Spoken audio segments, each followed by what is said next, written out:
Alright, hello guys, I'm Miles, and the book I'd like to introduce to you guys is Marley and Me by John Grogan. I know the story probably isn't as crazy as half of the other books that's been presented, but I think the message does go a pretty long way. I mean, at least for me.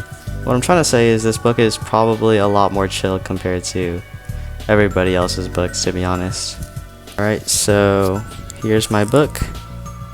I know it probably doesn't do the best job at least showing the cover because it literally doesn't even stay on, but here's an image if you really want to see it. So the main premise of the story is this guy John Grogan and his wife Jenny. One thing to note is that everything's written in John's perspective, so it's kind of like a personal narrative type of thing. So the two live in a pretty criminal activity ridden neighborhood in South Palm Beach, Florida.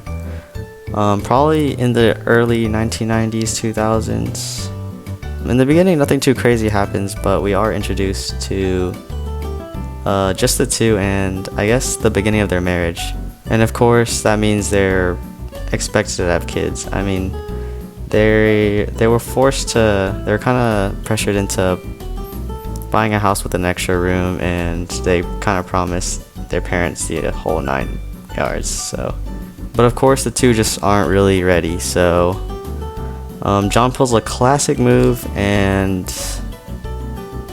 yeah, they get a dog. So then Marley the puppy is introduced into the family. A pretty funny trait Marley has is that he's just comically destructive. I mean, he's probably one of the most comically destructive dogs in movie history. It's ridiculous. I mean, he's literally just knocking everything over, eating trash, typical puppy behavior, but like 10 times worse. And so life goes on for the Grogans despite Marley's destructive nature. Well, until Jenny, of course, she has her first kid. And then before everyone knew it, she had a second one. And then, no, I'm just kidding. And at this point, after the 2 kids, I mean, the house is just a mess and responsibilities are even worse. Jenny and John were honestly not prepared for this job. And everything's just unorganized, they're unprepared. But that's kind of what ties everything together. Despite all the weird changes and twists the Grogan family faces, everybody still takes care of each other. I mean, things get pretty bad for the two, but despite all that, they still love each other no matter what. The thing the Grogan family faces is inevitable change and just how unbelievably quick it is. And if it wasn't obvious already, the problem is these two just aren't prepared, and I mean, heck, I doubt anybody would be, to be honest.